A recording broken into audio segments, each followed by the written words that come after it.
Jadi kalau jenengan punya cita-cita masuk surga, ya kebiasaannya dicari kebiasaan yang bagus, amal-amalan yang mendekatkan surga. Yang peluangnya 90%, jangan nyari yang 5% gitu. Yang aku Pak jadi sing amalan ke lah, banyak amalan neraka, banyak dosanya, kemudian sing terakhir aku sama masuk surga. Ya kalau begitu. Kalau enggak, kalau meninggal pas maksiat,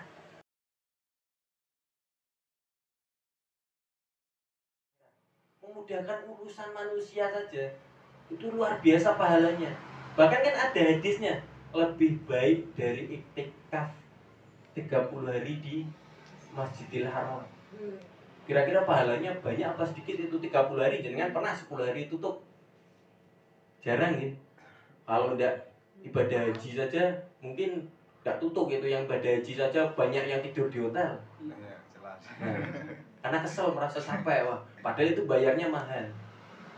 Tapi kita tidak manfaatkan mendulang pahalanya di situ ternyata. Itulah sejatinya.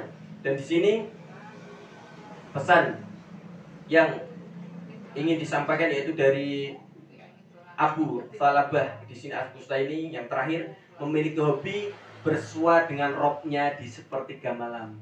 Kalau bersua dengan robnya itu bagus enggak? Hobinya kok bersua. Ini berarti senangnya sholat malam. Punya hobi seperti itu. Luar biasa ya. Jadikan hobi kan sulit. Wong kita kalau terpaksa saja dibangunkan setengah 3 musik setengah 3 jam setengah 4 lah mepet 15 menit. Tahu-tahunya subuh. Sudah adzan, waduh kelewat sholatnya. Seperti itu. Seringnya seperti itu kita. Karena itu tadi kita sudah dibangunkan tapi ternyata tidak mau bangun. Allah itu sebenarnya sudah ngitik-ngitik wes tangi.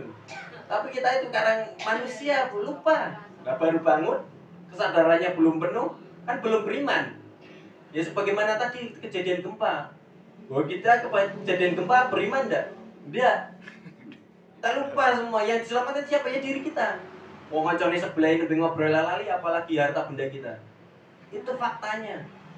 Pasti yang dipikirkan cuma keselamatan. Udah itu saja. Nah itu. Dan di sini Abu Thalabah ini luar biasa. Jadi ketika malam itu dia tidak diperpendek dengan banyak tidur, tidak. Dia sholat malam setiap harinya. Dan luar biasanya tadi, putrinya anaknya ini memimpikan bapaknya ini, ayahnya ini apa? Meninggal. Ayahnya sudah meninggal.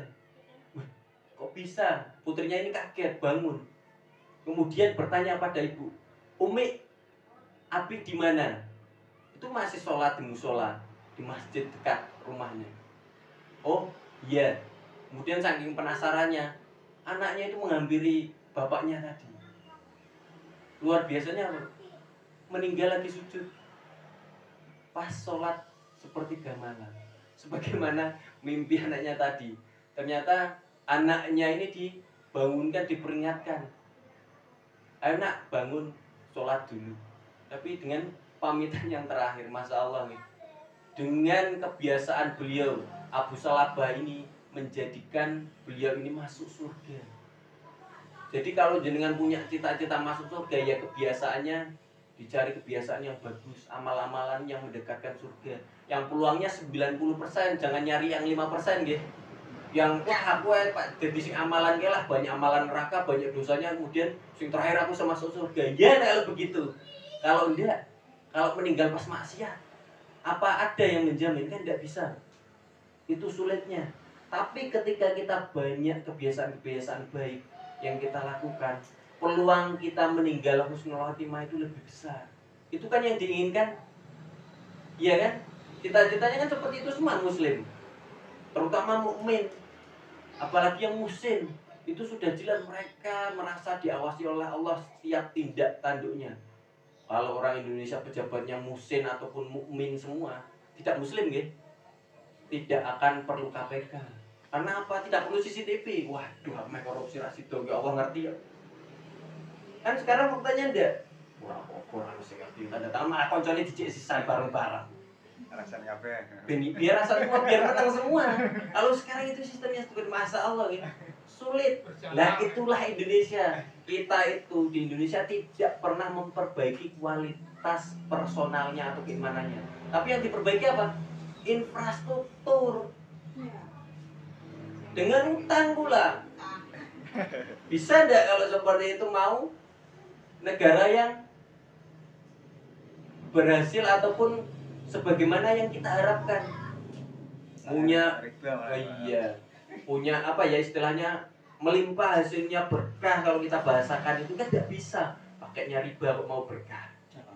Iya, dengan membanggakan fasilitas kita bisa ngirim barang dengan tepat waktu, cepat sekian, perdagangannya nanti pasti akan lancar. Itu kan hitung-hitungan manusia. Faktanya negara Indonesia itu makin hancur atau enggak? Ekonominya apa jenengan? Beras makin murah, atau emas makin murah, atau BBM makin murah? Enggak ya? Tetap semakin mahal ya? Iya. Karena disitulah ternyata kita tidak berbondong-bondong menggunakan ilmu ataupun kekuatan ataupun harta benda kita untuk memperbaiki ketakwaan manusianya, tapi yang diperbaiki infrastrukturnya. Lah kalau infrastruktur diperbaiki, orangnya tidak bertakwa semua, ya hasilnya itu tadi dicuri. Wajar tidak kalau dicuri? Iya. Lah orang belajar sekolahnya aja diajari untuk korupsi, untuk mencuri. Contohnya apa? Nyontek bersama itu kan korupsi berjamaah sebenarnya. Tapi kita tidak sadar gitu. Tapi dibiarkan oleh pengawasnya. Dosennya juga seperti itu, diamkan saja. Itu adalah belajar yang mungkin sengaja kita tidak sadari. Mungkin itu pada kesempatan kali ini, dan semoga Allah senantiasa berkenan memberikan langkah kaki kita dan kekuatan kita untuk menitik jalan setiap kehidupan kita. Karena apa? Sesungguhnya definisi ketakwaan tadi kita kembalikan bahwa takwa itu harusnya senantiasa kita aplikasikan.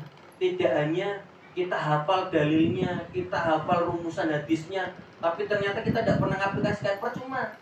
Sebagaimana kita periksa di dokter, kalau obatnya tidak diminum, ya percuma aja. Jangan sudah habiskan biaya macam-macam, belajar ini itu, waktunya terbuang banyak, tapi tidak dilakukan.